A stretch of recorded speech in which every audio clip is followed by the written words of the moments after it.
Et salut à toi, j'espère que tu vas bien, moi comme d'hab, au top, la forme.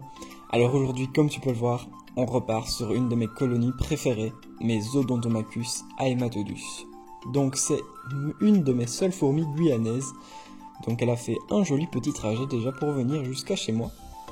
Alors il y a d'autres espèces, dont certaines que vous n'avez pas encore vues, mais que vous verrez très prochainement, notamment sur le concours du Myrmécope 2024, donc sur la chaîne de l'Incofourmi. C'est là-bas que vous verrez la première fois donc l'espèce que j'ai depuis quelques semaines déjà, mais que je vous ai pas encore montré. Franchement, c'est une dinguerie. Alors ici, je passe un petit peu en macro dans le nid. Alors tu peux le voir, j'arrive doucement vers la 25-30 d'ouvrières plutôt. J'ai un joli couvain, vraiment, regarde-moi ça, toutes les petites larves, c'est juste magnifique. Donc j'ai aussi pas mal de belles grosses larves, dont une qui était en train de tisser, comme on peut le voir. Alors là on voit que c'est fort humide, la petite toile en métal on va dire. Ça c'est simplement parce que j'ai rempli la réserve d'eau vraiment correctement, j'aurais peut-être dû en mettre un peu moins. Mais du coup en prenant le nid pour faire la vidéo, ça a bougé un petit peu, donc l'eau est venue se mettre sur la petite toile métallique, mais ça il n'y a pas de problème. Dans la nature, c'est des fourmis qui vont faire leur nid pas dans le sol, mais bien dans la litière, donc sous certaines feuilles, etc. Donc elles ont vraiment l'habitude en Guyane, etc., d'où elles viennent, d'être assez mouillées comme ça. Alors ici on peut voir, j'ai mis une petite Red Runner. Alors donc voilà, ici comme tu peux le voir, je tente les formats en fait voix off. Donc j'en ai déjà fait 2-3, là aujourd'hui c'en est un également. Alors n'hésitez pas à me dire ce que vous en pensez, si vous préférez comme ça ou comme avant. Alors donc là on peut voir, franchement c'est des fourmis qui sont assez agressives, même en petite colonie. Ça peut être assez timide au début, mais après ça commence à aller sans problème. Donc quand je les ai eus, je rappelle, j'avais une petite dizaine d'ouvrières qui restaient. Alors à ce moment-là, ça prenait pas beaucoup les grillons, etc. Maintenant, vous voyez, elles vont dessus directement. On va voir juste après quand elles auront ramené dans le nid. Donc franchement, c'est une superbe espèce, je l'adore. Donc elle, c'est une colonie dont je suis vraiment pas prêt de me séparer, vraiment. Je veux vraiment la garder un maximum de temps. Donc parce que j'adore déjà cette espèce, c'est une espèce qui est pas super courante non plus. C'est une fourmi vraiment qui est très atypique par la forme, que ce soit vraiment par la forme ou par ses capacités.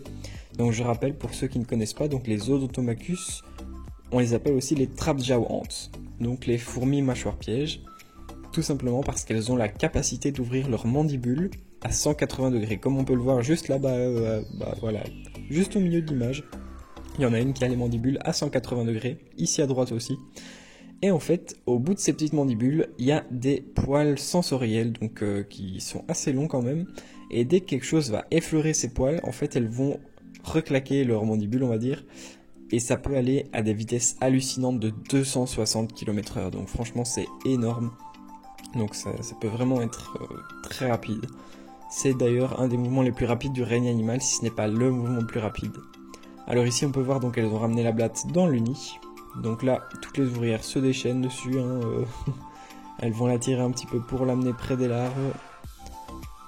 Franchement elles ont déjà été plus agressives, en général elles prennent, c'est plus drôle, non c'est pas drôle, c'est vraiment, c'est mieux de les voir chasser en fait les grillons. Donc là c'est plus de la vraie chasse quoi.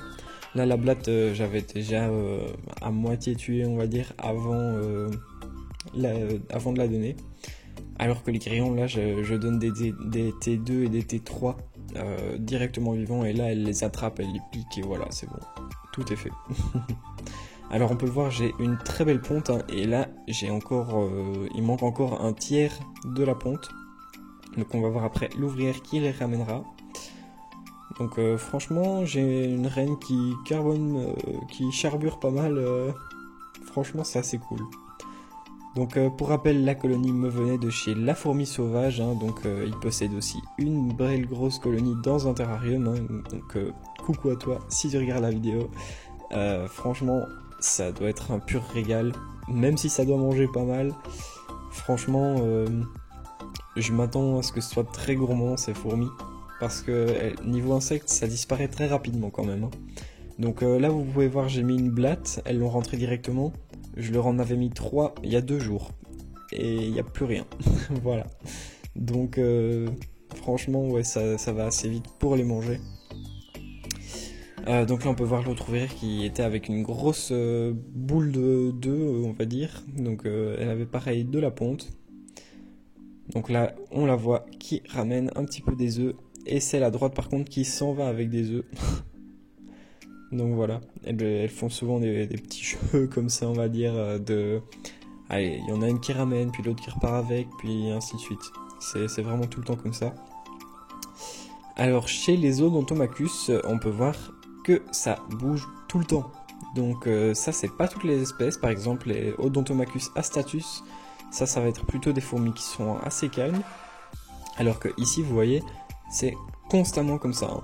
Donc faut pas croire que c'est la lumière qui les stresse ou quoi. Non, ça fait plus d'1 heure qu'elles sont à la lumière comme ça. Et il n'y a aucun problème, hein, elles sont habituées. Même si je mets un cache rouge en temps normal, bah, il leur faut 10 minutes, même pas, et puis après, elles sont habituées. Donc ça, c'est vraiment leur vitesse normale, on va dire, c'est leur activité normale. Donc là, il n'y a vraiment rien qui change pour elles donc dans le nid. Donc ça, c'est assez chouette aussi, parce que c'est une espèce qui est vraiment très active. Hein. Donc on peut le voir notamment dans le terrarium de la fourmi sauvage quand il a fait, donc n'hésitez pas à aller sur sa chaîne voir les vidéos. Franchement, on voit dans son terrarium que ça grouille de partout. Les fourmis ont d'ailleurs creusé dans la terre, hein, fait leur galerie et leur nid dans la terre, alors qu'il avait mis vraiment un nid incroyable. Donc voilà. Parfois, nos petites protégées ne veulent pas faire ce qu'on aimerait, mais bon, c'est comme ça, et on n'a pas le choix. Donc pour elles, je vais encore attendre qu'elles aient peut-être quelques dizaines d'ouvrières, hein, donc une fois que j'arriverai vers les 60 ouvrières dans ce nid, donc ça devrait commencer à être bien rempli. À ce moment-là, je verrai peut-être pour faire un petit terrarium, mais sans certitude, car j'aimerais beaucoup tester certains nids, spéciaux Ponérine, on va dire, hein, donc comme ce nid-là, hein, mais donc en version plus grande. Donc je pense que je testerai plutôt ça. Mais bon, je dis ça après avoir, je verrai bien ce que je ferai au final. Donc voilà, on peut voir, elles vont déplacer la blatte ici, hein, comme c'est fort humide, même si elles ont l'habitude, je comprends, elles déplacent le couvain parce que c'est pas ce qu'il y a de mieux non plus, le couvain qui est trempé. Donc voilà, on peut voir, j'ai vraiment pas mal de petites larves, hein. Là on n'en voit que 2 ou 3, mais au-dessus j'en avais encore plein. Alors on arrive doucement à la fin de la vidéo. Alors je rappelle que le 6 octobre je serai présent à Serein à la bourse Insectorama avec mon stand. J'aurai 3 mètres avec des fourmis à vendre, dont certaines de mes colonies perso. Donc franchement n'hésitez pas, j'aurai des phasmes, du matos, vraiment de tout.